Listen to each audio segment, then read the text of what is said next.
We're going to have a little look at 3-digit multiplication today. So my question for you is 324 multiplied by 3. So I've built my 324 and I need to multiply that by 3. So I will need 3 lots of that. So I'm going to start with my ones first of all. I've got 4 here, so I need another 4.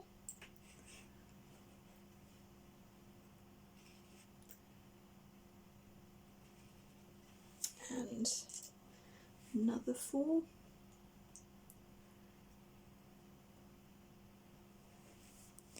So I've got 3 lots of my 1s there. Let's have a look at 3 lots of my 10s. Got 20, and then another 20, and another 20. So 3 lots of my 10s there. And then 3 lots of my 300s as well.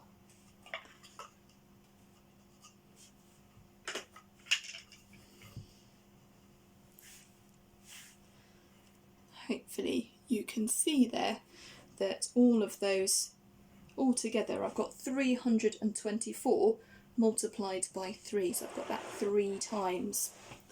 Okay, and you think that's quite a good way of showing that as an array. So if I was going to count it up, I'd start at the 1s and how many 1s I had.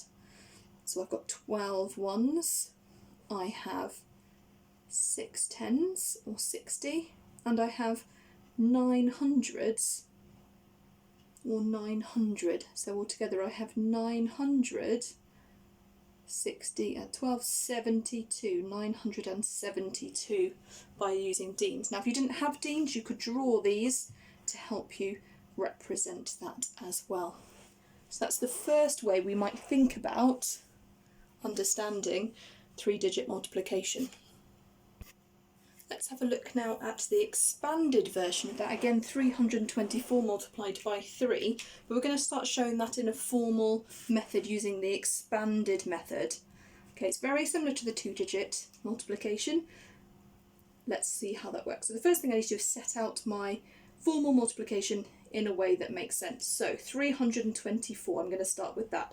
Within that number I have 3 hundreds, I have 2 10s, and I have 4 1s, and I'm multiplying that number by 3. So I'll put 3 1s down there. Make sure I've got the multiplication, and go over that in green, so that I know what type of calculation I'm doing.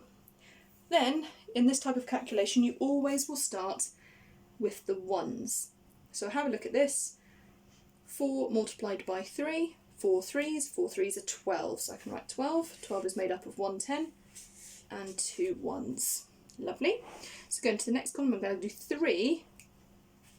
Write that down there. So remember, 4 multiplied by 3 equals 12. And the next one I'm going to do 20 multiplied by 3. So 20 multiplied by 3 would be 60 or 6 10s. And then finally I would do 300 multiplied by 3. 300, so you've got my 300 here, multiplied by 3.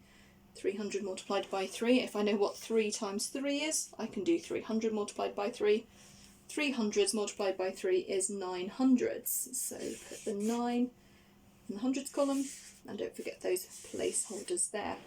And once I've calculated each part, multiplied my 1s, multiplied my 10s, and multiplied my hundreds, I can then add these columns up together, add those 3 totals together to find the answer. So if I look at my 1s column, I have 2 1s altogether. Look in my 10s column, 1 10, add 6 10, add 0 10, so that's 7 10s altogether. And then in my hundreds column, I only have 9 hundreds. So 324 multiplied by 3 is 972.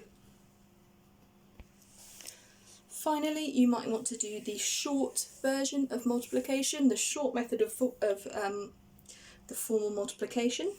So very similar set out to the first, the expanded version. So 324 multiplied by 3, so I set my calculation out as 324 multiplied by 3. Okay, as in the expanded version, I'm going to start my ones column first of all. So 4 multiplied by 3 is 12. So 12 is made up of 2 1s and 1 10. And that extra 1 10 I'm just going to pop underneath so I remember to add it when I do my next calculation. So I've done my 1s. Let's have a look now at my 10s. So 3 multiplied by 20, or 2 10s, or 2 10s multiplied by 3, which would be 6 10s, and then add another 10 would be 7 10s altogether. 7 10s is the same as 70. Then we look at our hundreds now. I've got 3 hundreds multiplied by 3, so 3 hundreds multiplied by 3 would be 9 hundreds. 324 multiplied by 3 is 972.